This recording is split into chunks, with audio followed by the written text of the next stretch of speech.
လောကမှာတရားထုတ်တယ်ဆိုတာအချိန်နဲ့အခါနဲ့ဆေးရိုက်တဲ့ဝါသနာနဲ့ကိုင်းညီအောင်မြတ်စွာဘုရားကကမ္မထာအမျိုးမျိုးကိုဟောကြားခဲ့တာလူတွေယောဂကုတဲ့ဆေးတောင်မှာပဲအမျိုးမျိုးဖော်ဆကြရတာဖြစ်တယ်တမျိုးတည်းမဟုတ်ဘူးအဲ့တော့မြတ်စွာဘုရားတရားတော်မှာလည်းပဲသမထဝိပဿနာတရားလို့အချုပ်အားဖြင့်ပြောတော့လည်းပဲသမထတရားဝိပဿနာတရားအမျိုးမျိုးရှိတဲ့ထင်မယ်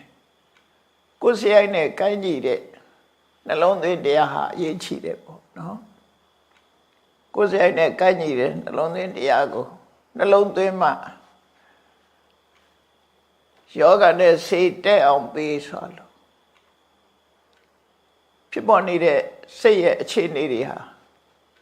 ပြောင်းလဲပြီးတော့ကောင်းတဲ့အခြေအနေတစ်ခုရနိုင်တယ်ဒါကြောင့်တမန်အဖြစ်တရားထုတ်တယ်ဆိုတာတမျိုးတည်းထုတ်နေရတာမဟုတ်လောကမှာအာယုန်တွေကအမျိုးမျိုးရှိသည့်အတွက်ကြောင့်ကိုယ်မှာကိုယ်စိတ်အခြေအနေမှာဘယ်လိုအာယုန်တွေနဲ့ကြုံတွေ့ပြီးဘယ်လိုပတ်ဝန်းကျင်နဲ့ရှိနေတယ်ဆိုတဲ့အပေါ်မှာစဉ်းကျင်သုံးသပ်ပြီးတော့ဘာတရားနှလုံးသွင်းရမလဲဆိုတာမျိုးမြတ်စွာဘုရားခွဲခြားပြီးတော့ဟောထားတာရှိတယ်အချို့အပြင်ပြောလိုက်လို့ရှိရင်မြတ်စွာဘုရားဟောထားတာကမ္မထံ40ကမ္မထံ40ဆိုတာကမ္မထာထုတ်တဲ့အခါမှာအာယုံပြုရမယ်ကမ္မထာရဲ့အာယုံအကြောင်းအရာ40လို့ဆိုလို့ရပေါ့နော်အဲ့ထက်မှဒီမှာစင်ပွဲသွားတာတွေစင်ပွားသွားတဲ့ဟာတွေရှိသေးတယ်ပေါ့ဆေးတော့တဲ့အခါမှာကိုယ်ယောဂနဲ့ကိုင်းညီတဲ့ဆေးရှိတယ်လို့အထွေထွေယောဂပြောင်းနိုင်တဲ့ဆေးမျိုးလည်းရှိတာပဲကမ္မထာဆိုတာလည်းပဲအဲ့တိုင်းပဲကိုယ်မှာဖြစ်နေတဲ့အခြေအနေတစ်ခုပေါ်မှာကုစားရတဲ့နှလုံးသွင်းတရားပဲဖြစ်တယ်ကိုယ်မှာဖြစ်ပေါ်နေတဲ့အခြေအနေတစ်ခုကိုစဉ်းကျင်သုံးသပ်ပြီးအဲ့ဒီအခြေအနေနဲ့ကိုက်ညီတဲ့နှလုံးသွင်းမျိုးကိုနှလုံးသွင်းရမှာအလုံးခြုံကြည့်လိုက်တဲ့အခါကျတော့ကမ္မထာထုတ်တယ်ဆိုတာယောနိသောမနတိကာရတဲ့မှာအကျုံးဝင်တယ်ပေါ့ wise attention လို့ဆိုတဲ့အသိဉာဏ်နဲ့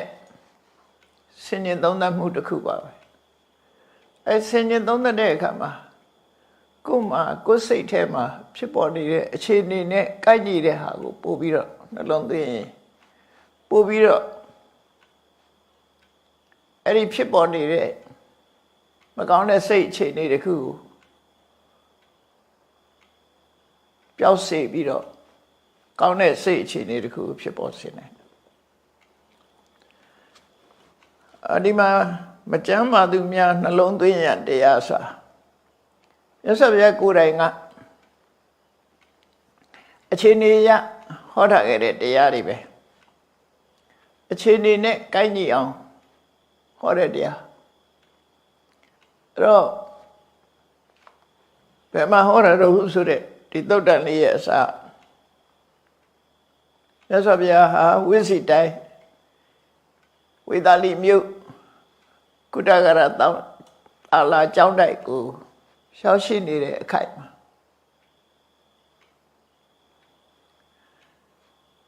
တပါးရင်ကိအောင်ခြင်းလို့ဆိုတဲ့ကမ္မထာနှလုံးသွင်းခြင်းတရားဆင်ခြင်းနေ့အခါမှာတိရဝေရင်ဝါရဝင်အောင်မှာတပါးဒီကိအောင်နေထိုင်ပြီးတဲ့အခါမှာကုတ္တဂရသလကျောင်းထဲမှာဆောက်လုပ်ထားတဲ့မကြမ်းမမာတဲ့ယဟန်နေနေတဲ့ခိလနသာလာလို့ခေါ်တဲ့အစာအုပ်ရှိတယ်မကြမ်းမာတဲ့ယဟန်နေဟာအဲ့ဒီခိလနသာလာဆိုတဲ့အစာအုပ်ထဲမှာသွားရောက်ပြီးတော့တရင်သုံးနေချတယ်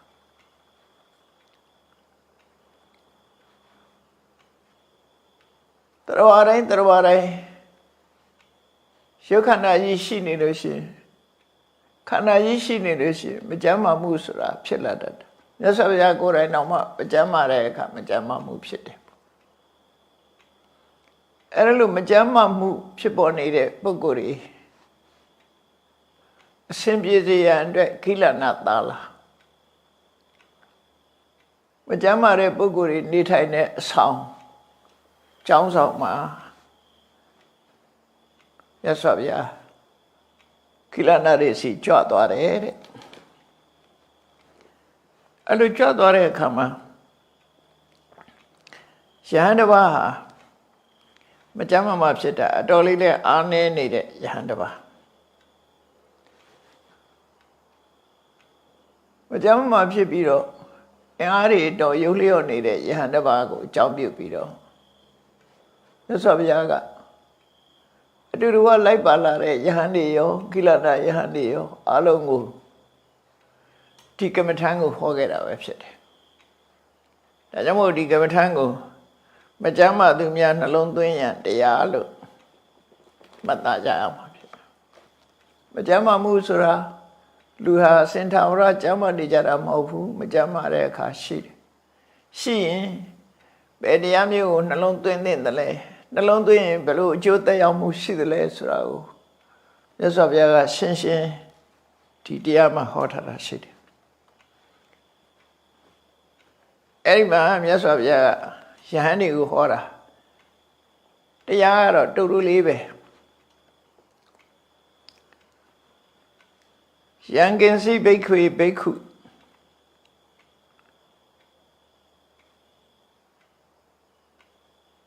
ဒုပ္ပလံခိလနကံပင်စဓမ္မာနဝိဇဟန္တိဆိုလိုတဲ့အဓိပ္ပာယ်ကမကြမ်းမာလို့အင်အားလျော့ပါနေတဲ့မြည်သည့်ယဟန်ကိုပဲဖြစ်ဖြစ်ဟောဒီနှလုံးသွင်းရမည်တရား၅မျိုးသူနှလုံးသွင်းနေမယ်ဆိုရင်ဒီတရား၅မျိုးကိုသူလက်လွတ်မထားဘူးဆိုလို့ရှိရင်စင်တစိုက်နှလုံးသွင်းနေမယ်ဆိုလို့ရှိရင်တသေတံပါတိကင်ခံဒီအကျိုးကျေးဇူးကိုမျှော်လင့်ရတယ်တဲ့ဒီကမ္မထံ၅မျိုးမြတ်စွာဘုရားဒီမှာကမ္မထံဆိုတာနှလုံးသွင်းမှုအချက်လက်တွေပေါ့နှလုံးသွင်းမှုအာယုန်တွေမြတ်စွာဘုရားပေးတာအဲ့ဒီ၅မျိုးကိုနှလုံးသွင်းမယ်ဆိုလို့ရှိရင်ဖော်ပြတဲ့အကျိုးကျေးဇူးကိုမျှော်လင့်နိုင်တယ်။ဘာလို့ဆိုတော့နာစီရတေဝအာသဝနံခယအနာတဝံစေတောဝိမုတ်တိပညာဝိမုတ်တိဒိဋ္ဌိဝဓမ္မေတယံပညာသစ္စိကတဝဥပတ္တံပစ္စဝိဟရတိအချုပ်ပြောလိုက်တာကယဟန္တာဖြစ်ဖို့တောင်မျှော်လင့်နိုင်တယ်လို့ဆိုလိုတဲ့အဓိပ္ပာယ်ဒီတရားနှလုံးသွင်းကိုဒီတရားကို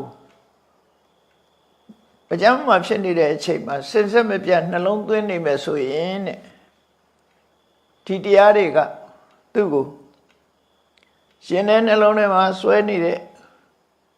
အာသဝတရားတွေကုန်ပြီးတော့အာသဝကင်းတဲ့ရတ္တမေရတ္တဖို့မျက်မှောက်ဘဝမှာပဲကိုယ်တိုင်သိရှိပြီးပြည့်စုံတဲ့အနေအထားမျိုးရောက်ရှိနိုင်တယ်ဆိုလိုတာဒီ၅မျိုးကိုနှလုံးသွင်းလို့ရှိရင်ယဟန္တာအဆင့်ထိအောင်ဖြစ်နိုင်တယ်လို့ပြောတာမကြမ်းမှဖြစ်နေတဲ့အချိန်မှာဒါကို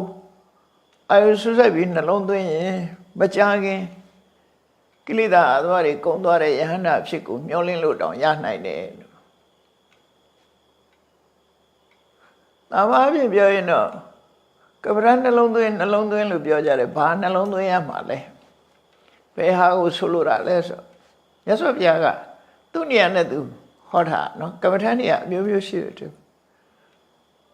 အဲ့တော့နေမကောင်းတယ်မသာပြီးဆိုလို့ရှိရင်ဘယ်လိုတရားမျိုးကိုနှလုံးသွင်းရမှာလဲအဲ့ဒီမှာမြတ်စွာဘုရား၅မျိုးထုတ်ပြထားတာဣဒဘိက္ခွေဘိက္ခု အတုပါနုပတိကာယေဝိဟရတိ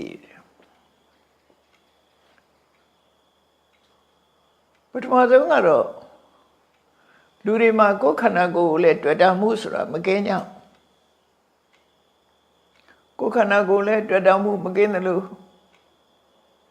ကိုယ်နဲ့ယဉ်နှီးတဲ့ပုဂ္ဂိုလ်တွေကိုယ်ပတ်ဝန်းကျင်ပုဂ္ဂိုလ်တွေပေါ်မှာတွေ့တာမှုဆိုတာလည်းမကင်းဘူးတွေ့တာချင်းတတ်မဲ့ခြင်းလို့ဆိုတဲ့တဏှာရာဂပျောက်အောင်လုပ်ဖို့လိုအပ်နေတယ်အဲ့ဒီအချိန်မှာတွေ့တာစိတ်တွေများနေလို့ရှိရင်အသေးမဖြောင်းတဲ့အပြင်ဒုက္ခရောက်နိုင်တယ်ဘဝရဲ့အချမ်းမှာဒါကြောင့်မို့တွေ့တာမှုကိုရှော့ချဖို့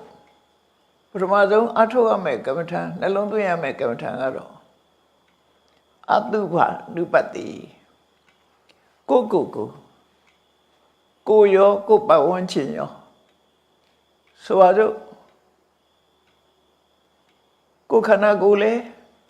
မတက်မတဲယွန်းစပွဲဆိုတဲ့အနေအထားမျိုးကိုဆင်ញင်သုံးသပ်ဖို့လိုတယ်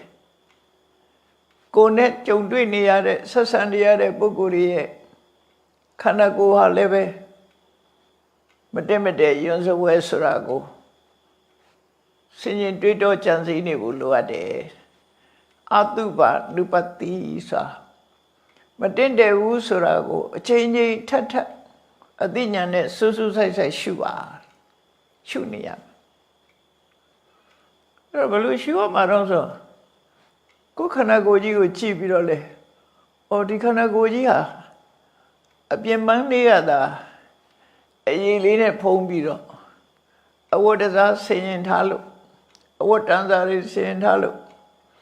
အမွေးနံသာတွေအသုံးပြုထားလို့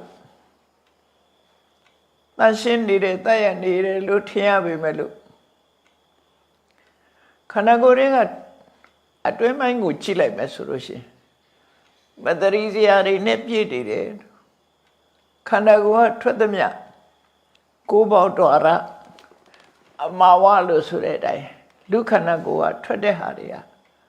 တခုမှနှစ်သက်စရာမရှိဘူးဆိုတော့တွေးတော့တာဒါကိုအတုပလို့ခေါ်တာနော်မတင်မတဲ့ယွန်းစဝဲတွေကိုဆင်ញင်သုံးသပ်ရမယ်အဲ့ဒါမှဒီဆေးတောက်မှတွေ့တာမှုတတ်မဲ့မှုဆိုတဲ့ရာဂကိုဖျောက်လို့ရတယ်အဲ့တော့ကိုတွေ့တာနေခြင်းသူတစ်ပါးကိုတွေ့တာခြင်းအပြင်ဘဝကိုမကောင်းနိုင်ဘူးအခုနေမကောင်းထက်မှသာဖြစ်နေပြီဆိုလို့ရှိရင်ကိုယ်ခန္ဓာကိုယ်ရဲ့မနှစ်မြို့စရာတွေကိုတွေးပါတဲ့ကိုတတ်သိလိမ္မာတဲ့အတိုင်းတွေးဆံမြင်မွေးခြင်းခြေသက်လက်သက်သွားအရေးဆိုတဲ့ခန္ဓာကိုယ်မှာမြင်ရတဲ့အစိတ်ပိုင်းတွေကိုကြည့်ပြီးဆံမြင်ဟာမတရိတရားကောင်းတယ်မွေးခြင်းဟာလည်းပဲမတရိတရားကောင်းတယ်အကယ်၍နန္တလိမ့်ကြခြင်းမထားပဲနေပဂရိအနတ်ဟာဆိုးရတယ်ခြေသက်လက်သက်ဟာလည်းအလားပါပြင်ထားတဲ့အခါမှာနှစ်သက်စရာကောင်းသလိုထင်ရတော့လေခန္ဓာကိုယ်နဲ့ကွဲသွားတာနဲ့တပြိုင်နက်သိမ့်ထားစရာတခုမှမရှိဘူးသွားလို့ဆိုတာလဲထို့တူပဲဒီတိုင်းနေမယ်သွားဆိုတာသူ့နေရာကအပြင်ရောက်သွားလို့ရှိရင်ဘယ်သူမှနှစ်သက်စရာကောင်းတဲ့အနေအထားမျိုးမရှိဘူးအရေးတူအရေးပါဆိုတာလဲဒီတိုင်းပဲအဲ့တော့ခန္ဓာကိုယ်မှာရှိသမျှအရာတွေဟာဘယ်ရာသည်တန်မိုးရှိပြီးဘယ်ရာသည်နှစ်သက်စရာကောင်းတယ်လဲဆိုတာတွေးလိုက်လို့ရှိရင်အလုံးဟာမနှစ်သက်စရာကောင်းတာတွေနှစ်သက်စရာကောင်းတာတစ်ခုမှမရှိဘူးလူတွေရဲ့ခန္ဓာကိုယ်မှာရှိတဲ့ရှုပ်ပေါက်တွေကထွက်လာတဲ့အရာတွေမျက်စိကထွက်လာတဲ့မျက်ဝတ်မျက်ခြေနားကထွက်လာတဲ့နှာဖာခြေနှာခေါင်းကထွက်လာတဲ့နှာခြေဆိုတာလို့ခန္ဓာကိုယ်မှာထွက်လာတဲ့ဗျပါးစပ်ကထွက်လာတဲ့တန်တွေးဘယ်နေရာကထွက်လာတဲ့အရာတစ်ခုတွေဟာမွေးကြိုင်ပြီးတော့ထွက်လာတာတစ်ခုမှမရှိဘူးနှစ်သက်စရာတစ်စုံတစ်ခုမှမရှိဘူးခန္ဓာကိုယ်အတွင်းဟာပုတ်သိုးပြီးယွန်းစရာကောင်းနေတဲ့မစင်ကြယ်တဲ့အရာတွေနဲ့ပြည့်နေတယ်ဆိုတာကိုဒါကိုနှလုံးသွင်းတာကိုအတုဝနုပတိလို့ပြောတာ နော်မတင်တယ်ဘူးဆိုတာကိုတတ်နေတော့တွေးကြည့်လိုက်အဲ့လိုတွေးကြည့်ရဲ့တန်းနဲ့ကိုတွေ့တာတဲ့ကိုရုပ်အစင်းပေါ်မှာတွေ့တာတဲ့သူများရုပ်အစင်းပေါ်မှာတွေ့တာတဲ့တဏှာရာဂဖြစ်နေသေးတယ်ဆိုရင်ဒါမဟုတ်သေးဘူးတွေးလိုက်လို့ရှိရင်တော့တွေ့တာမှုတွေရောကြတော့မှသိကြတယ်လူတွေကအပေါ်ယံလေးကြည့်ပြီးတော့လှရဲပတဲ့ထင်မှတဏှာရာဂဆိုတာလာတယ်တဏှာရာဂသည်ရှင်စရာနဲ့သူကမဖြစ်ဘူးရှင်စရာတွေးလိုက်ရင်အဲ့ဒီပစ္စည်းဝတ္ထုပေါ်မှာသူကလိုချင်တဲ့တတ်မဲ့မှုဆိုတာမဖြစ်ဘူးတော့တွေ့တာမှုတတ်မဲ့မှုတွေဟာနှစ်သက်စရာကောင်းတာတွေးမိမှဥပမာမဲ့ကိုလဲကိုအသားရည်လေးကလှပတယ်လို့ထင်နေတယ်ကိုဆိုရင်လေးကလှပတယ်လို့ထင်နေတယ်ကိုမွေးညင်းလေးကလှပနေတယ်ခြေသက်လက်သေးတွေကလှပနေတယ်လို့လှပမှုတဲလို့စိတ်ထဲမှာအာယုပြုတ်နေလို့ရှိရင်တော့တွေ့တာမှုတွေကတိုးတက်လာမှာပဲတွေ့တာမှုတွေတက်လာအဲ့ဒါတွေတခုမှတင်တယ်မှုမရှိဘူးအလုံးဟာမတည့်ရွံစဝဲတွေသာဖြစ်တယ်လို့ဆင်ញင်လိုက်တာနဲ့တပြိုင်နက်ခန္ဓာကိုယ်ပေါ်မှာတွေ့တာနေတဲ့အရာတွေဟာရောကျသွားတယ်တဏှာရာဂဟာရောကျသွားတယ်နောက်ဆုံးလုံးဝမပြောက်တော့မှတရင်ကပဟံလို့ခေါ်တဲ့နှလုံးသွင်းတဲ့အခိုက်လေးမှာနှလုံးသွင်းမှုကြောင့်တွေ့တာမှုကပျောက်ဆုံးသွားတယ်သူများကိုတွေ့တာလို့ရှိရင်လည်းသူများရဲ့မတရိစရာသူများခန္ဓာကိုယ်ရဲ့မတရိစရာရွှမွဲရာတွေကိုအလေးနဲ့ဆင်ခြင်စဉ်းစားကြည့်လိုက်လို့ရှိရင်တွေ့တာမှုဆိုပျောက်သွားမှာမြတ်စွာဘုရားကမာဂန္ဒီပုံနာကြီးကိုပြောတဲ့စကားလိုပဲတကယ်တော့မာဂန္ဒီဆိုတာအရွယ်လေးကလည်းငယ်တယ်အလွန်လဲချောအလွန်လဲလှတဲ့ပုံနှမလေးပေါ့အမှန်တမ်းချောလွန်အားကြီးလို့သူ့သမီးနဲ့တန်တဲ့လူကိုရှာလို့မရနောက်ဆုံးမှာမြတ်စွာဘုရားရဲ့ရုပ်အစင်းကိုသဘောကျပြီးဘုရားစီလာအနှင်းတဲ့အခါမှာဘလောက်ပဲချောလှအပေါ်ယံလှတာဆိုတာကိုမြတ်စွာဘုရားထောက်ပြပြီးနော်အပြင်ဘက်ကသာစမ်းကြဲနေတဲ့အတွင်းထဲမှာယွန်းစရာကောင်းတဲ့မစင်အိုးဆိုပြီးတော့မစင်အိုးဟာအပြင်ဘက်ကတော့လှပတွေလှုပ်ထားလို့ပြင်ကကြည့်ရင်တော့လှတယ်လို့ရှိတယ်သို့တော့အဲ့ဒီအိုးကိုမဖွင့်လိုက်နဲ့ဖွင့်လိုက်ရင်နှာခေါင်းပိတ်ရမယ်အနန္တိချွေကုန်အဲ့တော့လူခန္ဓာကိုယ်ကြီးကလည်းမြတ်စွာဘုရားကအဲ့ဒီသဘောကိုပေါအောင်ပြောလိုက်တာမုဒ္ဒကရိတပုံနံကျင်ကြီးကျင်ငယ်တွေယွန်းစရာတွေနဲ့ပြည့်နေတယ်သင်သမီးရဲ့ခန္ဓာကိုယ်ကိုငါခြေနဲ့တောင်မထိကျင်ဘူးလို့ပြောလိုက်တာဒါအတုဝကမ္မထာကိုခေါ်လိုက်တာပဲเนาะတော့လူတိုင်းဟာကိုဖြစ်စေသူများကိုဖြစ်စေတွေ့တာမှုတွေဖြစ်လာတဲ့ဆိုလို့ရှိရင်ဒါကိုနှလုံးသွင်းရမှာဘလို့ယွန်းစရာကောင်းနေတာတွေနဲ့ပြည့်နေတယ်လေဆိုတော့နှလုံးသွင်းရမှာအဲ့ဒီလိုနှလုံးသွင်းလိုက်လို့ရှိရင်တော့တွေ့တာမှုဆိုတဲ့တော့ကတည်ငါအဖြစ်ငြိမ့်သွားမှာပဲရှုပါများတဲ့အခါကျတော့သူဟာထက်သန်လာမှုမဖြစ်တော့ဘူးဘာလို့ဆိုအတုဝကမ္မထာရှုပါများလာတဲ့အခါမှာအပေါ်ယံနေမကြည့်တော့ဘဲနဲ့အတွင်းကိုသာမြင်နေသည့်အတွက်ကြောင့်မြတ်စွာဘုရားလိုပါရာပိဏံတံဖုတိတုနာအိစေခြေတော်လေးနဲ့တောင်မထိကျင်ဘူးဆိုတဲ့ဟာမျိုးဖြစ်လာရှင်စရာဖြစ်လာတယ်ဆိုလို့ရှိရင်တော့ရာဂရောကြပြီးနောက်ဆုံးပျောက်သွားမှာဖြစ်တယ်နှလုံးသွင်းမှများတဲ့အခါကျတော့ဖြစ်လာတဲ့ရာဂဟာအရှိန်မရှိတော့ဖြစ်တဲ့အခွင့်အရေးကလည်းနည်းလာတယ်ဖြစ်လာလိုက်အတုဝကမ္မထာနဲ့နှိမ့်လိုက်ဖြစ်လာလိုက်အတုဝကမ္မထာနဲ့စဉ်းစားလိုက်ဆိုရင်သူ့ကိုချိုးနှိမ်ပြီးသားဖြစ်သွားတော့ နောက်ဆုံးမှာလုံးဝပျောက်သွားနိုင်တယ်အဲ့ဒါကိုဆိုတာနော်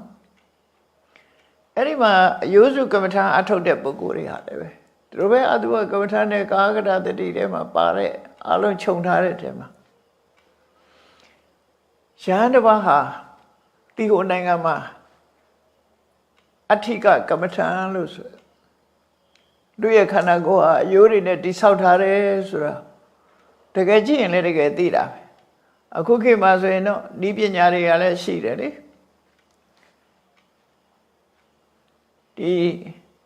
X-ray နဲ့ရိုက်ကြည့်လိုက်လို့ရှိရင်အယိုးတွေဟာခန္ဓာကိုယ်ကြီးကမြင်နေရတာပဲအယိုးတွေပဲမြင်ရမှာပဲเนาะကိုယ့်ကိုယ်လည်းကြည့်လို့ရတဲ့အနေအထားပဲကိုယ့်ကိုယ်ကြည့်လို့မရရင်လည်းအယိုးစုတွေကိုကြည့်လိုက်ရင်ငါလည်းဒီတိုင်းပဲငါခန္ဓာကိုယ်ထဲမှာလည်းဒီတိုင်းပဲရှိတယ်လို့အပေါ်ယံကိုခွာပြီးတော့အတွင်းထီအောင်ကြည့်လိုက်တဲ့အခါမှာအယိုးတွေကြီးပဲမြင်လာနိုင်တယ်လှုပ်ရှားသွားလာနေတဲ့အရာတွေအလုံးကိုအယိုးစုနဲ့ပဲအယိုးစုမြင်နေကြဖြစ်သွားပြီးတော့အယိုးလိုပဲမြင်နေတဲ့ skeleton ဆိုတဲ့အယိုးဘုတ်အယိုးရုပ်ကြီးပဲမြင်နေမှာရှုရများရင်အဲ့လိုဖြစ်လာအဲ့ဒီယဟန်တစ်ပါးဟာအယိုးစုကမ္မထံပွားတော့ဘသူကြည့်လိုက်အယိုးပဲမြင်နေတယ်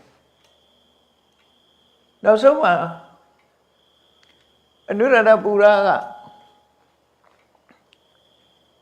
အိမ်သားနဲ့စိတ်ဆိုးပြီးထွက်လာတဲ့အမျိုးသမီးတူနဲ့လမ်းမဆုံတော့အဲ့ဒီမျိုးသမီးကအဖော်ရလို့ရညာဆိုပြီးတော့ရဟန်းကိုတွေ့တဲ့အခါမှာပြုံးပြတော့သူ့သွားကိုမြင်လိုက်တယ်အဲ့ဒီသွားလေးကနေပြီးတော့ဆက်ပြီးပါတယ်မြင်သွားတော့ဆိုအယိုးစုတွေမြင်သွားတယ်နောက်ကသူ့ရဲ့မျိုးသားနောက်ကလိုက်လာပြီးတော့ရှင်ဗျာဒီနာအမျိုးသမီးတယောက်သွားတာမတွေ့လိုက်ဘူးလားလို့ဆိုအဲ့ဒီဟန်ကဘာမေ့ရှိတော့ဆိုနာဘိသန္နာမိအိဋ္ဌိဝါပုရိသောဝါအိဋ္ဌိဝါပုရိသောဝါဤတော့ကတော်ဒီနာသွားတာအမျိုးသားလားအမျိုးသမီးလားငါမသိလိုက်ပါဘူးအယိုးစုကြီးတစ်ခုတော့သွားတယ်ဒီနာသွားတာမှန်တယ်အယိုးစုတစ်ခုတော့ဒီနာဖြတ်သွားတယ်လို့ပြောအဲ့တော့ကမ္မထာရဲ့အာယုံကြောင့်မို့လို့သူဟာအယိုးစုလိုပဲမြင်လိုက်တော့တာအမျိုးသမီးလို့တော့မသိလိုက်တော့ဘူးအဲ့ဒီကမ္မထာသာလက်ကင်မရှိဘူးဆိုရင်တွေ့တာမှုဆိုတာဖြစ်လာနိုင်တယ်ပေါ့ဒါကြောင့်မို့လို့မကြမ်းပါတဲ့ပုဂ္ဂိုလ်တွေဟာကိုယ်ခန္ဓာပဲဖြစ်စေကိုယ်နာမှာပြုစုတဲ့ပုဂ္ဂိုလ်ရဲ့ခန္ဓာမှာပဲဖြစ်စေအလုံးဟာနှစ်သက်ဖွယ်ရမကောင်းဘူးရွံစရာအတိဖြစ်တယ်ဆိုတာကိုအချိန်ချင်းထပ်တွေ့တာမှုတွေပြောက်ကင်းသည့်ထီအောင်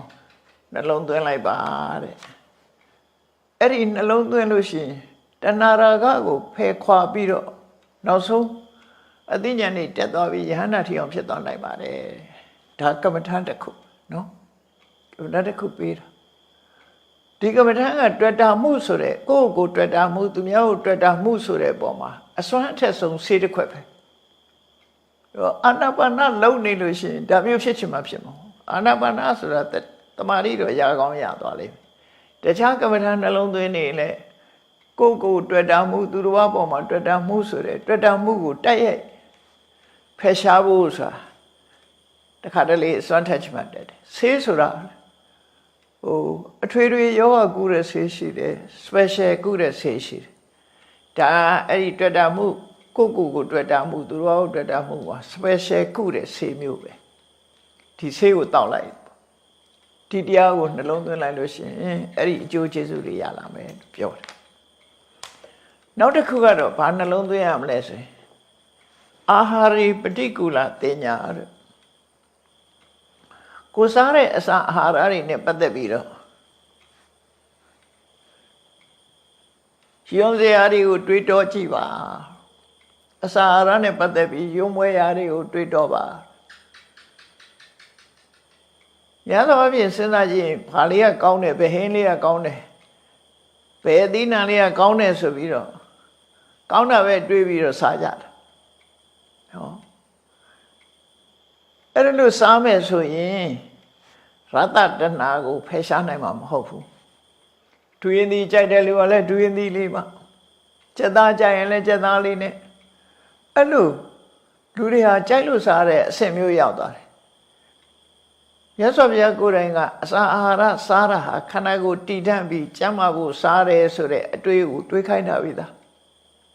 အဲ့လိုမတွေးဘဲနဲ့ကြိုက်လို့စားတာမျိုးဆိုရင်ရတ္တတဏှာလွှမ်းမိုးလာမှာပဲအဲ့လိုမဖြစ်ရအောင်မကျန်းမာဖြစ်နေတဲ့အချိန်မှာဆိုလို့ရှိရင်ကိုစားတဲ့အစာအာဟာရရဲ့အနေထားတစ်ခုကိုဆင်ញင်သုံးသပ်ပြီးတော့ကြည့်ရိုးရိုးလေးပဲတွေးကိုစားတော့မဲ့ထမင်းကိုစားလိုက်ပြီးပါဇက်ထဲထည့်လိုက်တဲ့အချိန်ကစပြီးတော့ပကံထဲမှာရှိတဲ့ထမင်းပါဇက်ထဲရောက်သွားတဲ့ထမင်းဟင်းမတူတော့ဘူးပါဇက်ထဲရောက်သွားပြီးပြန်ထွေးထုတ်ပြီးဘယ်သူမှစားမှာမဟုတ်တော့ပါဇက်ထဲမရောက်ခင်တော့သူများကိုကျွေးလို့ရသေးတယ်ထမင်းပကံတွေကထမင်းဟင်းကျွေးလို့ရကိုယ်ပါဇက်ထဲရောက်သွားလိုက်တာနဲ့တပြိုင်နက်ခန္ဓာကိုယ်နဲ့လည်းထိတွေ့လိုက်ရောအတွင်းနဲ့လည်းထိတွေ့လိုက်ရောယွန်းစရာဖြစ်သွားတယ်ခွေးအံပတ်လို့ဖြစ်သွားသူကစားမှာမဟုတ်တော့အဲ့လိုမျိုးဆင်ញင်ရမယ်လို့ဆိုလို့တယ်နော်အဲ့ဒါဆိုလို့ရှိရင်ငါစားလိုက်တဲ့အစာအာဟာရလေးဟာအပြင်ဘက်မှာသာဖွဲရရမွေးကြိုင်လှပအခုခေတ်ဆိုလို့ရှိရင်တော့သူကအစာတစ်ခုကိုလှအောင်လည်းလုပ်တယ်မျက်စိပတာရဖြစ်အောင်လှအောင်လည်းပြင်တယ်ပြီးရင်အနံ့လည်းကောင်းအောင်လုပ်တယ်ပြီးတော့ဝါလိုက်တဲ့အခါမှာတချို့အစားကျွတ်မြည်အတန်လေးလည်းကောင်းအောင်လုပ်ထားတယ်နောက်ရှားပေါ်ရောက်တဲ့အခါအထီးတွေ့လေးလည်းကောင်းအောင်လုပ်ထားတယ်ဥပမာပူရမယ့်ဟာဆိုကော်ဖီဆိုရင်ပူလေးရေခဲမုန့်ဆိုအေးလေးဒါအထီးတွေ့ပဲကောင်းပြင်ဆင်ထားကြတာအရသာလည်းကောင်းအဲ့လိုအလုံးချိန်ကြည့်လိုက်မယ်ဆိုရင်စားတဲ့အချိန်မှာမျက်စိရဲ့မြင်ကွင်းလဲလှတယ်လှအောင်ပြင်ဆင်ထားတယ်အနံ့ကလည်းကောင်းတယ်ရှားပေါ်ရောက်တဲ့အခါအပူအေးအထီးတွေ့ရလည်းကောင်းတယ်အဲ့မှာရှားကိစ္စမဟုတ်သေးဘူးเนาะအနံ့လေးကလည်းကောင်းတယ်အနံ့ကလည်းအနံ့မကောင်းရင်လည်းမရဘူးအနံ့လည်းကောင်းတယ်အထီးတွေ့လည်းကောင်းတယ်ရှားရဲ့အရသာမှလည်းကောင်းတယ်ဆိုအဲ့ဒီ၅မျိုးနဲ့ပြည့်စုံတဲ့အစာအာဟာရမျိုးဟာအပြင်ပန်းမှာကြတော့ဒီဟာတွေအကုန်လုံးကောင်းနေတယ်သို့တော့ပါဇက်ထဲရောက်သွားလို့ဘလောက်ပဲရတာကောင်းတာပဲဖြစ်ဖြစ်အဲ့ဒီအစာရဲ့ဒီအရေးချင်းတစ်ခုကပြတ်သွားတယ်ရွှန်းစရာပဲရောက်သွားပြီပါဇက်ထဲထည့်လိုက်တာနဲ့ရွှန်းစရာဖြစ်သွားပြီအစာတစ်ခုစားတဲ့အခါမှာစဉ်းစားပြီးတော့ကြည့်ကော်ဖီတောက်တယ်ဆိုတော့ကော်ဖီတောက်တယ်ဆိုရင်ကော်ဖီပူလေးတောက်ချင်တဲ့ပုဂ္ဂိုလ်ကအေးနေရင်မကောင်းအဲ့တော့ပူတာအေးတာကိုသိတာပါတော့ဆိုလို့ရှိရင်ဖုဒ္ဓဘာယုံကိုသိတဲ့ကာယဝိညာဉ်စိတ်ဖြစ်တယ်အဲ့ဒီအချိန်မှာဒီအချိန်မှာအရသာမဟုတ်သေးဘူးပူတာအေးတာဖုဒ္ဓဘာယုံနဲ့ဆိုင်တယ်နောက်ပထမဆုံးကကော်ဖီအနံ့ကလေးကမှုေးတယ်ဒါနှာခေါင်းနဲ့ဆိုင်ရှာနဲ့ကိုမဆိုင်သေးဘူးနှာခေါင်းနဲ့ဆိုင်တယ်အထီးတွေ့ကာယပတာရနဲ့ဆိုင်တယ်ရှားပေါ်ရောက်တဲ့အခါမှာခါကြိုက်တဲ့လူကခါလေးချိုလေးကြိုက်တဲ့စိမ့်လေးကြိုက်တဲ့လူကစိမ့်လေးအဲ့ကြတော့မှရှားရဲ့အရာမျက်စိတို့နားတို့နဲ့မတူအစာစားတာဘာပဲဖြစ်ဖြစ်ပါဇက်ထဲထည့်လိုက်တာနဲ့တပြိုင်နက်အနံ့အရင်ရတယ်ပြီးရင်ပူတယ်အေးတယ်မာတယ်ပြော့တယ်ပြီးတဲ့အခါမှဝါလိုက်တော့မှအရသာဒီသုံးခုဟာဖြစ်လာသုံးမျိုးခံစားရတယ်အဲ့တော့အနံ့နဲ့ပတ်သက်ပြီးခံစားရတာကြတော့ခန္ဓာပတာရခန္ဓာဝိညာဉ်လို့ခေါ်တယ်အထီးတွေ့အပူအေးနဲ့ပတ်သက်ပြီးခံစားရတာကြတော့ကာယဝိညာဉ်ဖုဒ္ဓဘာယုံလို့ခေါ်တယ်အရသာအကျမ်းမှာစီဝဝိညာဉ်ရတ္တယုံတော့ဒီသုံးခုဟာခန္ဓာယုံဆိုတဲ့အနံ့ရဲ့ရတ္တယုံဆိုတဲ့အရသာရဲ့အထီးတွေ့ဆိုတဲ့ဖုဒ္ဓဘာယုံဒီသုံးခု ပေါင်းသွားတာအဲ့ဒါအကြောင်းမြတ်စွာဘုရားကဒိဋ္ဌိဒိဋ္ဌမတ္တန်တရားထဲမှာမုတေမုဒ္ဒမတ္တန်လို့ဒီသုံးခုကိုဟောတာနော်ပါဇတ်ထဲလိုက်လို့ရှိရင်မုတေမုဒ္ဒမတ္တန်ဘာသိရမလဲအနံလည်းသိတယ်အထီးတွေ့လည်းသိတယ်ရတာလည်းသိတယ်သုံးမျိုးအဲ့သုံးမျိုးဟာစားတိုင်းသတိထားကြည့်ဒီသုံးမျိုးတွေ့လိမ့်မယ်သို့တော့အာဟာရေပฏิကူလတင်ညာဆိုတာကြတော့ကိုစမ်းလိုက်တဲ့အစာဟာပါဇတ်ထဲမရောက်ခင်ထိအောင်တန်ရှင်းတဲ့တက်ရတယ်ပါဇတ်ထဲထည့်လိုက်တာနဲ့တပြိုင်နက်ယွန်စရာဖြစ်သွားပြီဒါပါဇတ်ထဲပဲရှိသေးတဲ့ယွန်စရာဖြစ်သွားပြီမျိုးချလိုက်လို့ဘိုက်ထဲရောက်သွားပြီအစာကြေချက်သွားပြီးတဲ့နောက်မှာဆိုလို့ရှိရင်တော့အနန္တကပူဆိုးလာတယ်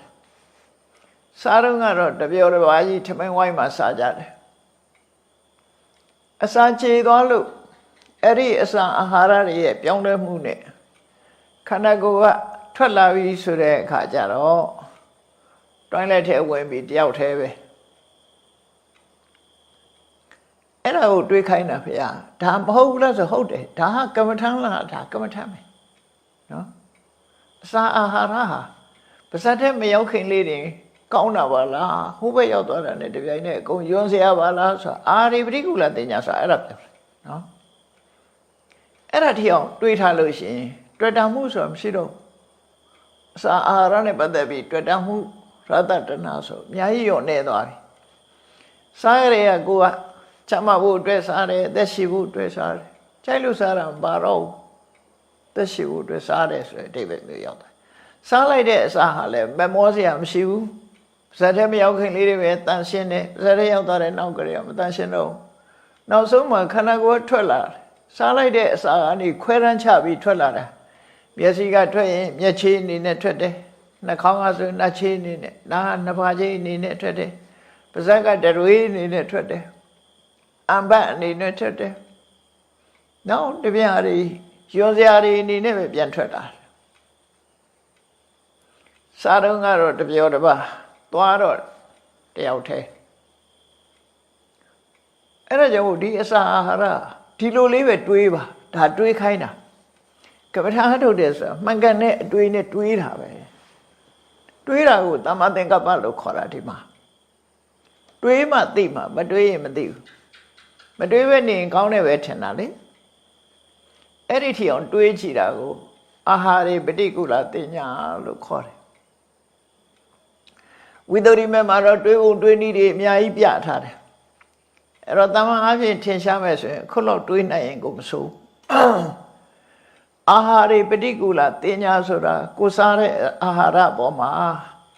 ပတ္တရိစရာယွန်စရာကောင်းတယ်ဆိုတဲ့အမှတ်တင်ညာနဲ့စားပါလို့ဒီလိုပြောတာနော်အဲ့ဒါဆိုရင်အစာအာဟာရပေါ်မှာမမောတဲ့တဏှာရတ္တတဏှာကိုဖယ်ရှားနိုင်ပါတယ်အဓိကကတော့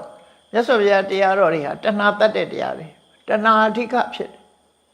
တွေ့တာမှုကိုဖယ်တဲ့ဟာတွေ့တာမှုဖယ်မှမုံတိမှုဆိုတာလည်းဖယ်လို့ရတယ်ကြံတဲ့ကိလေသာတွေကိုလည်းဖယ်လို့ရတယ်လူတွေရဲ့တဏှာမှာဒုက္ခအပေးဆုံးကဘာလဲဆိုရင်တဏှာပဲတဏှာရဲ့အမြစ်ကဘယ်သူတော့ဆိုအဝိဇ္ဇာအမှန်မသိတဲ့မြတ်သူခိုင်းနေမှာပဲဒီတဏှာရှင်သန်နေမှာ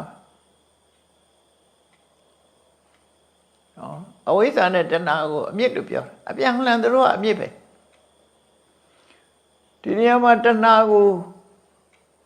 အဝိဇ္ဇာနဲ့တဏှာဆိုတဲ့ပရိစ္ဆေသမုပ္ပါဒ်မှာဒီတဘာဝတရားနှစ်ခုကိုဖယ်ရှားနိုင်မှာအဲ့ဒီပဲဘဝတစ်ခုကနေတစ်ခုကိုပို့ဆောင်နေတာတဏှာသာလည်းဖြစ်တယ်သို့တော့အဝိဇ္ဇာမပါဘူးလားဆိုအဝိဇ္ဇာရဲ့လောက်ကင်ဆောင်ရွက်မှုကပါတော့ဆိုအဝိဇ္ဇာကအမှန်မသိအောင်ကာကပေးတာတကယ်အလုံးလုံးနေတာတဏှာအလုပ်တယ်တဏှာအတွေ့တာလေအဝိဇ္ဇာကပုံမှန်မမြင်ရအောင်သူကဖုံးပေးတာဖွက်ပေးတယ်ဖုံးပေးတယ်နော်မလှတာကိုလှတယ်ထင်အောင်အဝိဇ္ဇာမနစ်သက်စရာကောင်းတာကိုနစ်သက်စရာကောင်းတယ်လို့အဝိဇ္ဇာလေးကဖုံးပေးတာဖုံးပေးတော့တဏှာကတွေ့တာပေးတယ်သူတို့ကပူးပေါင်းပြီးဆောင်ရွက်နေကြတာ ဒါကြောင့်မို့တန်တရားလဲတယ်ဆိုတဲ့နေရာမှာအဝိဇ္ဇာနဲ့တဏှာဒီနှစ်ခုကအဓိကအဝိဇ္ဇာနိဝရဏနံတဏှာတန်ရောစနာနံလို့မြတ်စွာဘုရားသုတ်တန်နေမှာဟောအဝိဇ္ဇာဆိုတဲ့ဆုပ်ပိတ်မှုရဲ့တဏှာဆိုတဲ့တွေ့တာမှုရဲ့ဒီနှစ်ခုနဲ့ပဲတန်တရားထဲမှာခီးသွားနေကြရတယ်အဝိဇ္ဇာကကာပေးလိုက်တဏှာကသဘောကျလိုက်အဝိဇ္ဇာကကာပေးလိုက်တဏှာကသဘောကျလိုက်နေလူတွေဟာဒုက္ခမျိုးမျိုးရောက်နေကြတာလှုပ်ဆောင်နေတာကတော့အဓိကလှုပ်ဆောင်နေတာတော့တဏှာပဲဒါကြောင့်မို့တဏှာကိုသမုဒိယလို့သမုဒိယသစ္စာအဖြစ်ဟောတာဒုက္ခသမုဒိယလို့တဏှာကိုဟောတာဘဝနိတိကာဘဝပောနုဘဝိကာဘဝတစ်ခုဖန်ဆင်းတဲ့အခါမှာလည်းပဲတဏှာအနေဖန်ဆင်းသွားတယ်ဆိုတဲ့အဓိပ္ပာယ်ကိုဟောတာဒါကြောင့်မို့ဒီတဏှာကိုဖယ်ရှားဖို့အတွက်ဆင်ញင်သုံးသပ်တယ်ဆိုတာအဝိဇ္ဇာကာလို့မရအောင်တွေးတာခေါင်းကအာဟာရအပေါ်မှာနှစ်သက်เสียမကောင်းဘူးလို့တွေးတာအဝိဇ္ဇာကကာလို့မရတော့အသိဉာဏ်ကနေပြီးတော့စဉ်းစားတဲ့အသိဉာဏ်ကနေပြီးတော့ထိုးဖောက်လိုက်တဲ့အခါလှတယ်လို့မထင်တော့ဘူးကောင်းတယ်လို့မထင်တော့ဘူးအဝိဇ္ဇာကိုဉာဏ်နဲ့ဖယ်လိုက်တဲ့အခါတဏှာကတွေ့တာလို့မရတော့ဟောဆိုအဝိဇ္ဇာမကာရင် तू ကမတွေ့တတ်ဘူးမတွေ့တတ်မှာမဟုတ်ဘူးအမှန်သိသွားရင် तू မတွေ့တာနိုင်တော့ဘူး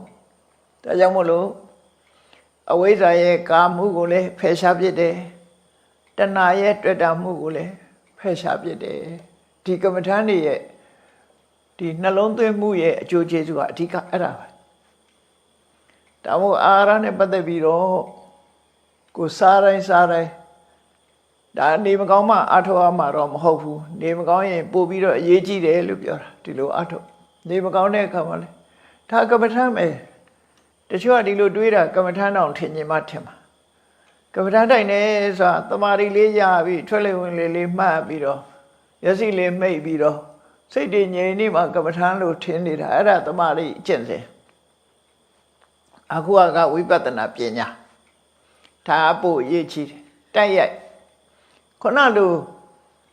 ကမ္မထာအာယုန်နဲ့နေတဲ့အခါတမာရီကောင်းနေရင်တော့ဒေါသလည်းမပေါ်လာနိုင်ဘူးဒေါသလည်းမပေါ်နိုင်ဘူးဒါမှန်တယ်မပေါ်လာနိုင်ဘူးသို့တော့တိုက်ရိုက်လောဘကိုဖယ်တာတော့ဒါဖယ်တဏှာကိုတိုက်ရိုက်ဖယ်နေတာတော့တွေ့တာမဲ့ဟာတွေတွေ့တာလို့မရအောင်ဒီလိုနှလုံးသွင်းနဲ့ဖယ်ရှားပြစ်တယ်လက်တွေ့ပို့ပြီးတော့ကြာတယ်ကမ္မထာထုတ်တယ်ဆိုတာတွေးစားတဲ့အခါမှာလည်းအစုံစားရတယ်လို့ဆေးတောက်တဲ့အခါမှာလည်းပဲယောဂလိုက်အစုံတော့ရတယ်လို့ကမ္မထာထုတ်တဲ့အခါမှာလည်းပဲကိုယ်စီရိုက်ကိုယ်ခန္ဓာအနေထားကြည့်ပြီးတော့အစုံနှလုံးသွင်းမှုလိုအပ်တယ်တခုတည်းမဟုတ်ဘူးအဲ့တော့အခုအတုအလိုနှလုံးသွင်းတယ်အစာအာဟာရနဲ့ပတ်သက်ပြီးယွန်းစရာလို့နှလုံးသွင်းတယ်နောက်သုံးခုမြောက်ကြတော့ပါတော့အဘလောကီအနာဘိရတသင်လောကကြီးတစ်ခုလုံးဟာပျော်မွေ့စရာမကောင်းမှုဆိုတာကိုဆင်ញင်သုံးသပ်ဖို့လိုအပ်တယ်အဲ့တော့ပြောစရာကောင်းတာတွေကြီးတွေးနေမယ်ဆိုလို့ရှိရင်လောကကြီးရဲ့တာယာမှုတွေကြီးပဲတွေးနေမယ်ဆိုရင်ဘာတိုးနေမလို့ဆိုပမာဒဆိုတဲ့မေးလျော်မှုတွေတိုးနေမယ်လောကကြီးပေါ်မှာအာယုန်ဒီပေါ်မှာတွေ့တာတဲ့စိတ်တွေတိုးလာအဲ့ဒါတွေကိုဖယ်ရှားဖို့အတွက်လောကကြီးမှာပြောစရာမကောင်းဘူးပြောစရာမကောင်းဘူးဆိုတာဘယ်လိုတွေးရမလဲလူတွေကအမှတ်တမဲ့နေလို့ပြောနေကြတာဘာတွေနဲ့တူတုံးဆိုလို့ရှိရင်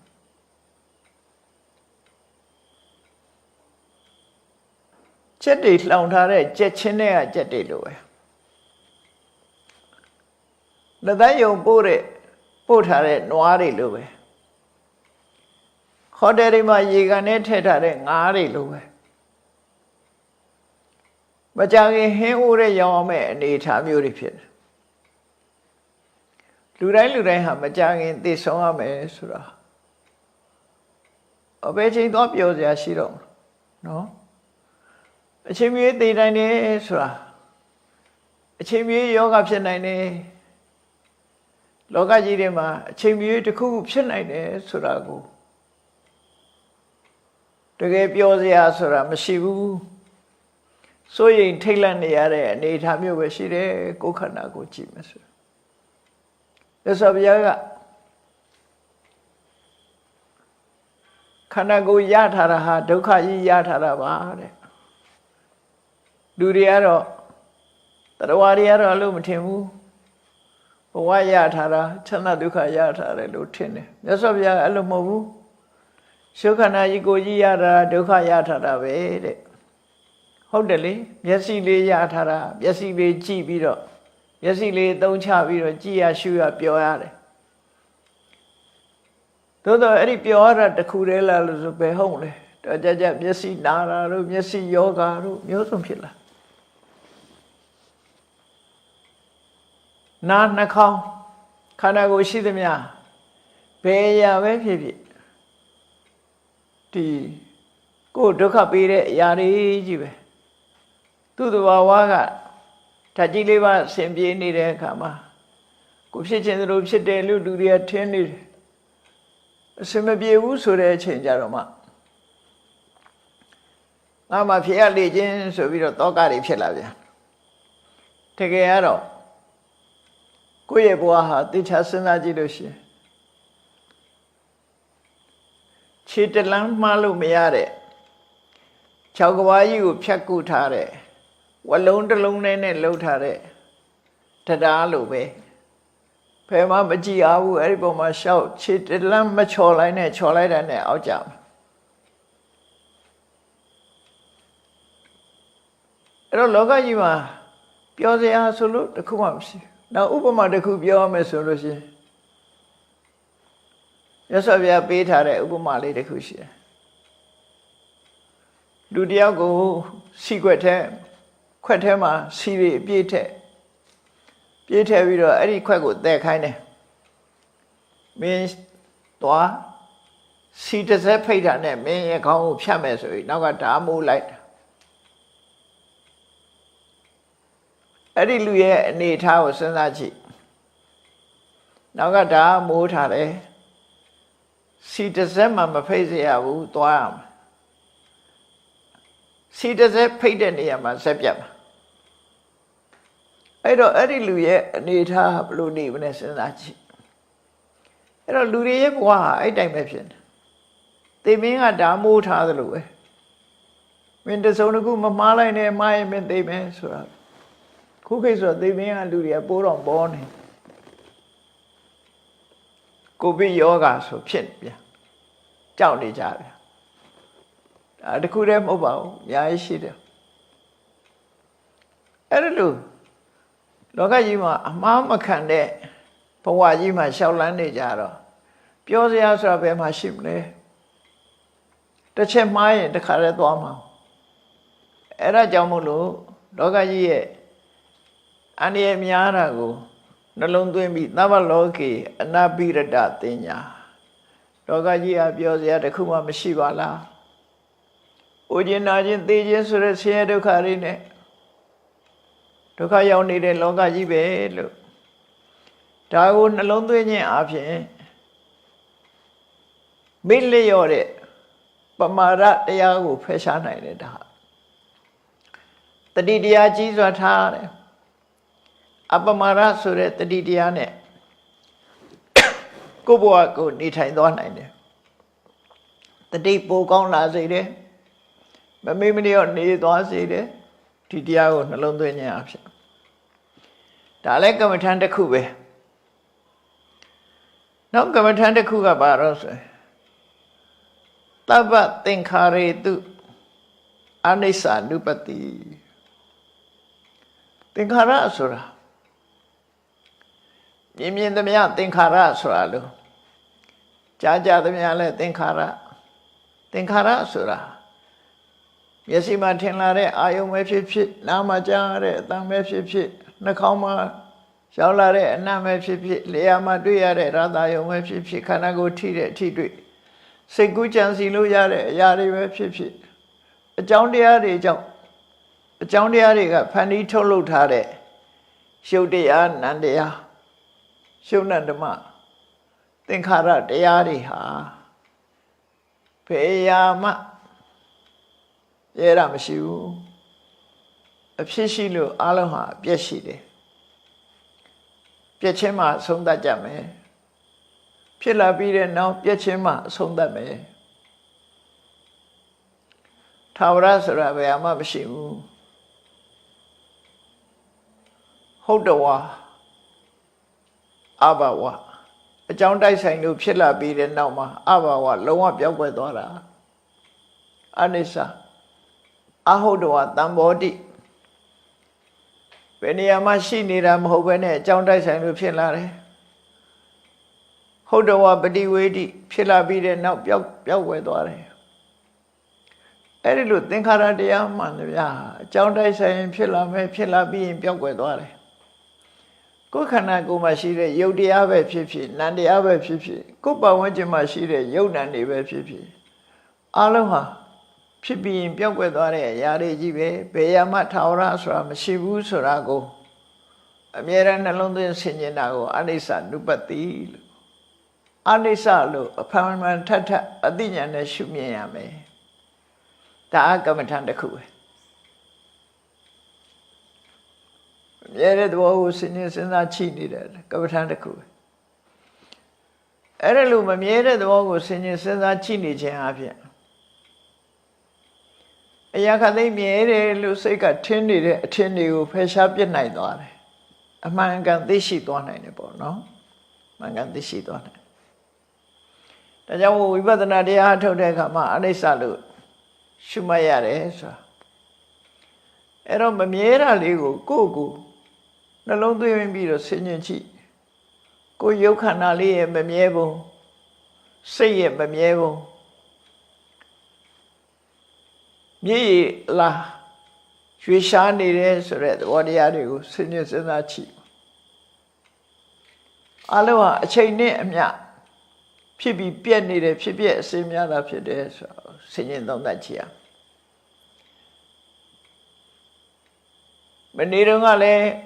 ငါဒီရုပ်ပဲနေ့ပြင်ကလည်းဒီရုပ်ပဲလို့မစဉ်းစားလို့ရှိရင်အဲ့ဒါလို့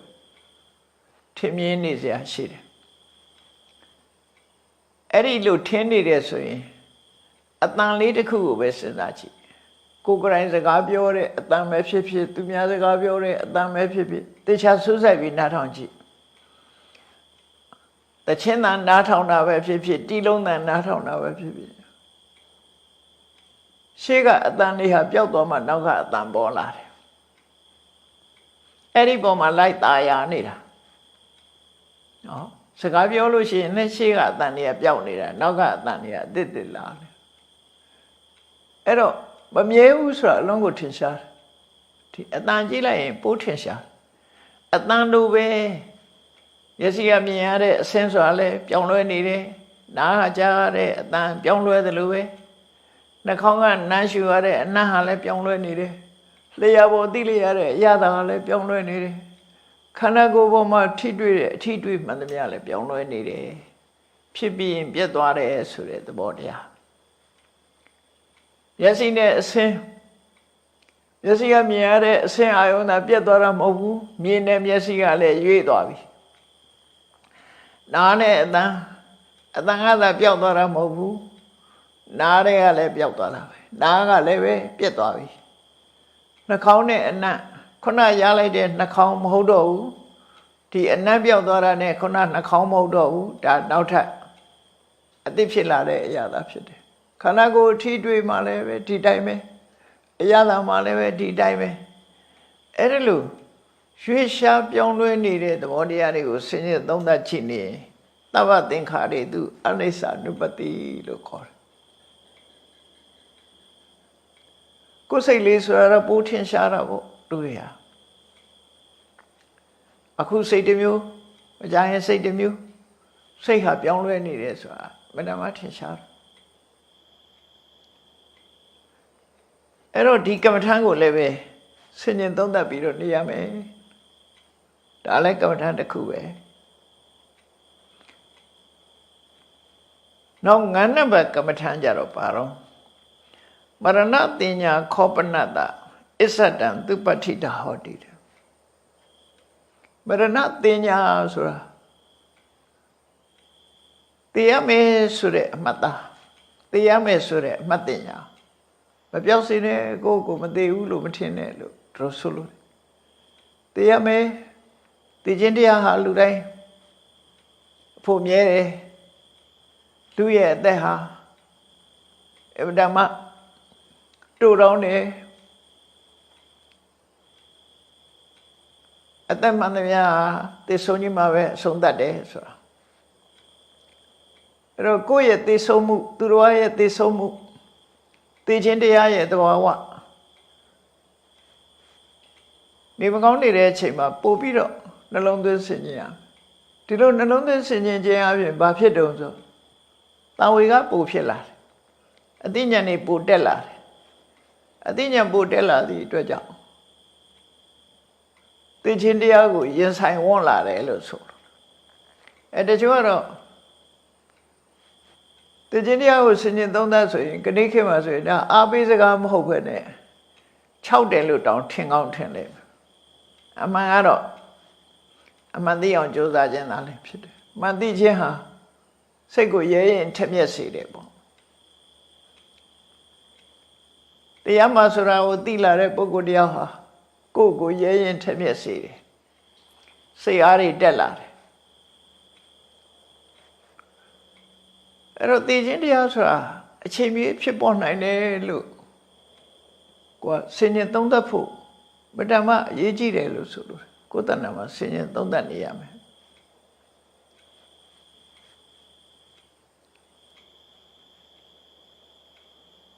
မြတ်စွာဘုရားကဟောတယ်အသက်ဆိုတာ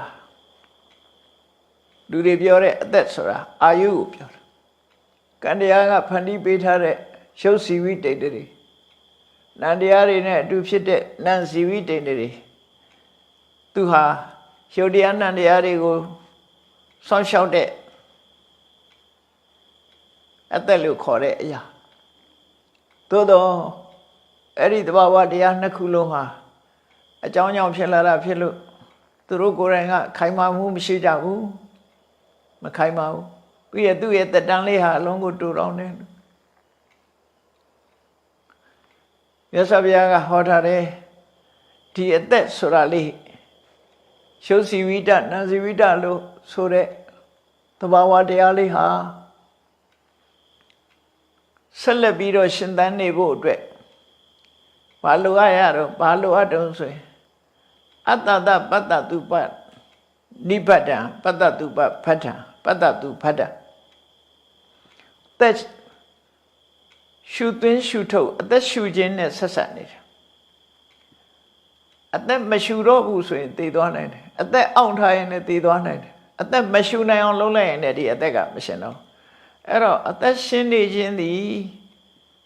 ရှုသွင်းရှုထုတ်လေနဲ့ဆက်ဆက်နေတယ်လို့ပြောတာလေပိတ်အောင်လုပ်လိုက်ရင်သေသွားတယ်လေဒီတရားသက်မရှုနိုင်အောင်လုပ်လိုက်လို့ရှိရင်သေသွားရောအဲ့တော့လူရဲ့အသက်ဆိုတာထွက်လေဝင်လေလေးနဲ့ဆက်ဆက်ပြီးတော့နေတယ်နောက်အစာအာဟာရနဲ့ပတ်သက်နေတယ်အစာအာဟာရမစားရင်လည်းသိဆုံးသွားနိုင်တယ်ထွက်လေဝင်လေနဲ့ပတ်သက်တဲ့အစာအာဟာရနဲ့ပတ်သက်တယ်အဲ့တော့သူကသူရက်တိနိုင်စွာမရှိဘူးသူ့ကိုအကူအညီတွေနဲ့သက်ရှင်နေရဥပမာဘာနဲ့တူတော့ဆိုရင်ဖျောင်းနိုင်မီလေးဖြစ်ဖြစ်စီမီခွက်လေးဖြစ်ဖြစ်ထွန်းထားကြည့်လိုက်အဲ့ဒီမီးထောက်ကလေးဟာဘာပေါ်မှာရက်တိနေရတော့ဆိုမီးစာလေးပေါ့မီးစာရဲ့မီးစာကစုပ်ယူတဲ့စီလေးရဲ့ပတ်ဝန်းကျင်ကလေထုပေါ့အောက်ဆီဂျင်ဆိုတာနော်အဲ့ဒီမှာမီးစာရဲ့စီရဲ့လေရဲ့အဲ့ဒီသုံးခုရဲ့ပံ့ပိုးမှုလေးနဲ့သူကရပ်တည်နေရတာလေပိတ်သွားလို့ရှိရင်လည်းဒီမီးကငြိမ့်သွားမှာပဲမီးစာကုန်သွားရင်လည်းငြိမ့်သွားမှာပဲစီခမ်းသွားရင်လည်းငြိမ့်သွားမှာပဲအဲ့တော့သူ့ရဲ့ရပ်တည်မှုဟာမီးစာရဲ့စီရဲ့လေရဲ့ဒါပံ့ပိုးနေရတာအဲ့တော့သူ့သက်ရှင်မှုမှာဒီပေါ်မှာရပ်တည်နေရတယ်ဆိုအဲ့ဒါတွေဖယ်လိုက်တာနဲ့တပြိုင်နက်ဒီမီးတောက်ကလေးကပျောက်သွား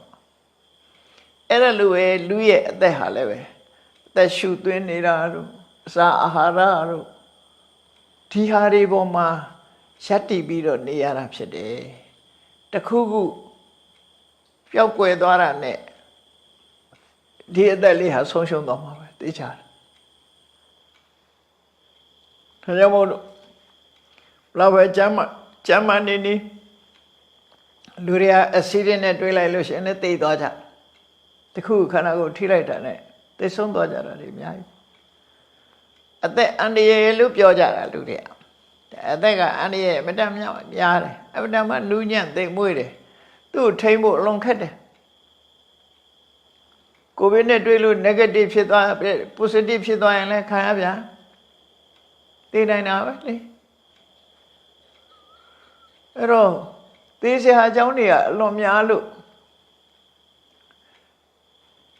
သေမင်းရဲ့စစ်တပ်တွေကအလွန်များတယ်လို့ရသော်ဗျာဟောတာနာဟိနောသင်္ကရံတေနမဟာသေနေနမစ္ဆုနာမဟာသေနသူ့ရဲ့စစ်တပ်ကများတယ်ဒီအသက်ကလေးကိုဖျက်မဲ့ပြစ်မဲ့လက်နဲ့တွေကအလွန်များနေတယ်သေဖို့အကြောင်းအရာတွေကအလွန်များတယ်လို့ပြောတာအချို့အပြင်ပြောထားတဲ့အခါကျတော့တက်တန်းကုန်ရင်လည်းသေမယ်ကံကုန်ရင်လည်းသေမယ်တက်တန်းလည်းကုန်တယ်ကံလည်းကုန်တယ်နှမျိုးလုံးကုန်လို့လည်းသေနိုင်တယ်မကုန်သေးခင်လည်းအစီတဲ့နဲ့သေနိုင်တယ်သေခြင်းတရား၄မျိုးဆိုပြီးတော့ဖော်ပြတာနော်တက်တန်းကုန်လို့သေခြင်းကံကုန်လို့သေခြင်းတက်တန်းနဲ့ကံနှမျိုးလုံးကုန်လို့သေခြင်းအစီတဲ့နဲ့သေခြင်းဥပ္ပစေရကကံလို့ဟောသေစရာအကြောင်းတွေအများကြီးအဲ့ဒီအစီတဲ့ဆိုတဲ့အထက်မှာဒီဥပ္ပစေရကဆိုတဲ့အထက်မှာပါတော့ဆိုယောဂတွေလည်းပါတယ်ယောဂဖြစ်လို့သေတာလည်းပဲဒါအစီတဲ့လို့ဟာမျိုးပဲယောဂဖြစ်ပြီးသေသွားတာခဏခေတ်ဆိုရင်ဘဝကြီးမှာတော့2800ရှိသွားပြီလေသေဆုံးတဲ့လူတွေကိုဗစ်ယောဂနဲ့သေဆုံးသွားတဲ့လူတွေကဘာမှဆိုနေတာမဟုတ်လေဒါရီယာသူတို့သေနေစီလို့သေကြတာမဟုတ်ဘူးယောဂနဲ့တွေ့ပြီးတော့မခံနိုင်လို့သေသွားကြရှာသေသွားကြအဲ့ဒါလို့လူတွေရဲ့အသက်ဟာအန္တရာယ်တွေဝန်းရနေတဲ့အနေအထားမျိုးကိုဆင်ញင်သုံးသပ်ကြည့်တာပဲမရဏတင်ညာခောပနတာအစ္စတံသူပဋိတာဟောဒီတဲ့သေနိုင်တယ်ဆိုတဲ့အမှတ်တင်ညာကိုကိုယ်မှထားပါအဲ့ဒီထားခြင်းကြောင့်ဘာအကျိုးရှိတော့ဒါတွေးနေဘာအကျိုးရှိတော့မမေ့မလျော့နေတယ်တတိကောင်းလာတဲ့အကျိုးတဲ့လူကနှုတ်ဖို့ဆိုမေ့တာလေကိုမသေးဘူးထင်ပြီးလှုပ်ချင်လှုပ်မယ်လှုပ်ချင်ရဆိုတာဘာတွေလှုပ်တော့အကုသိုလ်တွေလှုပ်တော့များကောင်းတာလှုပ်တာနည်းနည်းပဲနော်လှုပ်ချင်လှုပ်မယ်ဆိုတာမကောင်းတဲ့ဘက်ဖက်လှုပ်ချင်တာလူကဘယ်တတ်တော်ပဲဖြစ်ဖြစ်မကောင်းတဲ့ဘက်ပပသမိန်ရမတိမနောဆိုတဲ့အတိုင်းလူစိတ်ကမကောင်းတဲ့ဘက်မှာပျော်တာအဲ့ဒါလို့ဖြစ်လာတယ်အဲ့ဒီတော့ဒီကမ္မထံ5မျိုးမြတ်စွာဘုရားပေးတယ်ပြန်ချုပ်ပြီးတော့ပြောရမယ်ဆိုရင်ပရမကမ္မထံကကိုယ်ခန္ဓာကိုယ်သူတစ်ပါးခန္ဓာကိုယ်ရဲ့မတင့်မတဲယွန်းစပွဲဆိုတာကိုအချိန်ချင်းထပ်တွေးပါဒါကမ္မထာထုတ်တာပဲနော်ချိန်ချင်းစဉ်းစားပါဘယ်လောက်ထိအောင်စဉ်းစားမလဲသူ့အပေါ်မှာလည်းတွေ့တာမှုမရှိအောင်ကိုယ်ခန္ဓာကိုယ်ပေါ်မှာလည်းတွေ့တာမှုမရှိအောင်တွေ့တာရဲဆိုတဲ့တဏှာပြတ်သွားသည့်ထိအောင်တွေးစဉ်းစားအချိန်ချင်းထပ်ကြည့်သဘာဝအတိုင်းကြည့်တာကိုအနုပတ္တိလို့ခေါ်တယ်အနုဆိုတာတကယ်အစစ်မှန်တိုင်းသို့မဟုတ်အထက်ပတ္တိဆိုတာညာနဲ့ကြည့်တာမတင်တယ်ဘူးဆိုတာညာနဲ့အချိန်ချင်းထပ်ကြည့်တယ်အဲ့ဒါကိုပဲကမ္မထာထုတ်တယ်လို့ပြောတာပဲနော်နောက်တစ်ခုကအာဟာရပฏิကူလသိညာတယ်ကိုစားတဲ့အစာအာဟာရဒါစားတဲ့အချိန်မှာစဉ်းစားရတော့အပြင်အစာမှသိတာတွေကလည်းရှိတာပေါ့အဲ့တော့စားတဲ့အချိန်မှာလည်းပဲရွှေရှားဘွဲကိုနှလုံးသွင်းပြီးတော့စားရတတနာကိုဖဲတာဒါက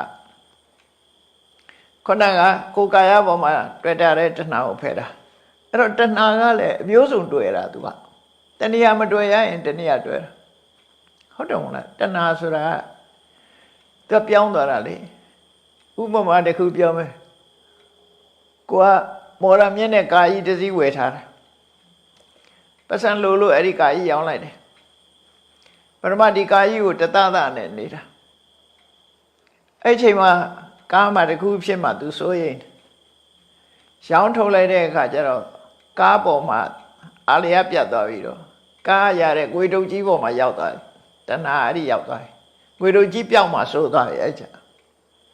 အဲ့ငွေကရွှေဝယ်လိုက်တယ်ဆိုရင်ရွှေပြောက်မှစိုးသွားပြန်ပြီငွေမရှိတော့အဲ့ကြတော့ရွှေအဲ့ဒီနေ့တစ်ခုဝယ်လိုက်ရင်အဲ့သူဝယ်သွားရင်သူပြောင်းသွားတယ်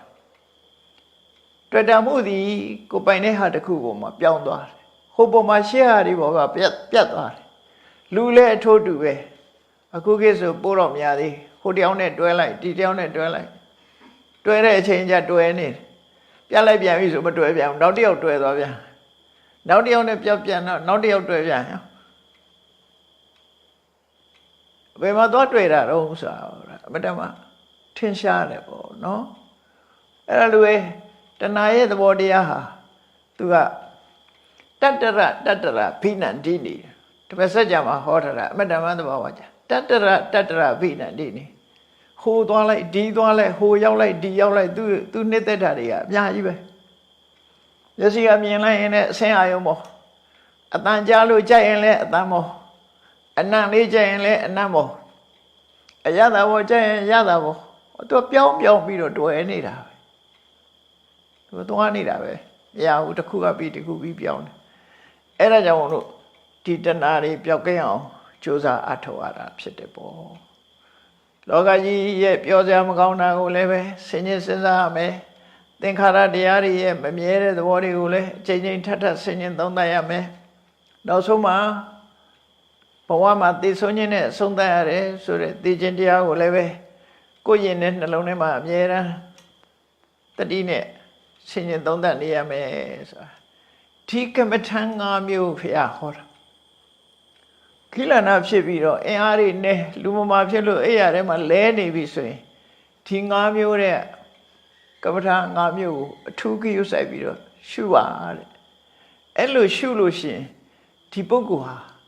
မသေးခင်မှာတယ်မဲ့သူကယဟနာဖြစ်သွားနိုင်ပါတယ်တရားလို့ရသွားနိုင်ပါတယ်မြတ်စွာဘုရားလို့ခေါ်တာနတ်စီရတေဝရတယ်မကြခင်မှာပဲကိလေသာအသွားတွေကင်းကွာတယ်ယဟနာဖြစ်နိုင်ပါတယ်ဆိုတော့အားပေးထားတော့မြတ်စွာဘုရားဒီကမ္မထံအားခုတွေကိုကြိုးစားအထောက်လိုက်မယ်ဆိုရင်မသေးခင်ပဲယဟနာဖြစ်သွားနိုင်ပါတယ်တဲ့ဒါကြောင့်ဒီသုတ်တန်လေးဟာခိလနာယဟန်တွေကိုတီးတန့်ဟောတဲ့တုတ်ဖြစ်လို့မကြမ်းပါသူများနှလုံးသွင်းတရားဆိုတာကိုမှတ်သားနိုင်ယူကြပြီးတဲ့အခါမှာမြတ်ဗုဒ္ဓရဲ့ဆုံးမတဲ့အတိုင်းကမ္မထံအလုံးဆိုသည်မှာအသိဉာဏ်နဲ့စဉ်းကျင်စဉ်းစားခြင်းပဲဖြစ်တယ်။ဒါကြောင့်စဉ်းကျင်သုံးသပ်ခြင်းအပြင်မှန်ကန်တဲ့အသိအမြင်တွေကိုရရှိနိုင်တယ်လို့ကိုယ်စီမှတ်သားပြီးတော့တို့တွေဟာကမ္မထံအလုံးကိုနေ့စဉ်ဘဝမှာဒီလိုဆင်ញင်သုံးသပ်ခြင်းဖြင့်ပြုလုပ်ကြမှာဖြစ်တယ်လို့တတိထားပြီးကြိုးစားအားထုတ်နိုင်ကြပါစေကုန်သတည်း